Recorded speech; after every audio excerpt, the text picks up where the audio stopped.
গলে বাংলাদেশের একমাত্র অর্জন কিংবা অন্যভাবে বললে সান্ত্বনার নাম নাজমুল হোসেন শান্তর জোড়া সেঞ্চুরি। ব্যাটারদের স্বর্গরাজ্যে রেড হট ফর্মে টাইগার অধিনায়ক। প্রথম ইনিংসে অল্পের জন্য ১৫০ হাতছাড়া করা শান্ত দ্বিতীয় ইনিংসেও পৌঁছেছেন ম্যাজিক্যাল 3 ফিগারে। তাতে রেকর্ডের পাতায় এই বাঁহাতি ব্যাটার প্রথম বাংলাদেশি হিসেবে একের বেশি টেস্টে জোড়া সেঞ্চুরির মাইলফলক।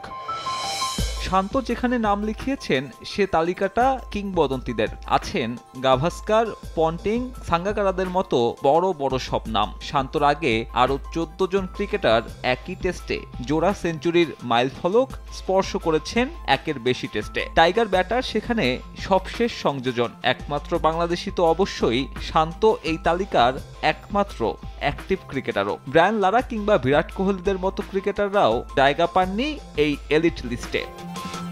আর বাংলাদেশের হয়ে তৃতীয়বার জোড়া সেঞ্চুরির নজির দেখা গেল টেস্ট ক্রিকেটে। শুরুটা করেছিলেন মুমিনুল হক ২০১৮-তে। লঙ্কানদের বিপক্ষে করেছিলেন ২ ইনিংসেই শতক। এরপর ২ বছর আগে জুন মাসেই মিরপুরে শান্ত এমন রেকর্ডের দেখা পান প্রথম। এবার গলে বাংলাদেশিদের হয়ে প্রথমবারের মতো যা কিনা বিদেশের মাটিতে। টাইগার অধিনায়ক হিসেবেও এমন কীর্তি প্রথম।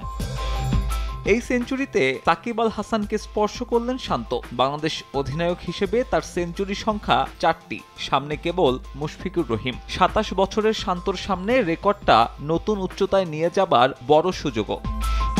অবশ্য রেকর্ডময় দিনে আছে সমালোচনাও। গল টেস্টে যেখানে সুযোগ ছিল ম্যাচ জেতার, সেখানে সেঞ্চুরি পূরণে তার মন্থর ইনিংস নিশ্চিত ড্রর দিকে ঠেলে দিয়েছে ম্যাচের ভাগ্য।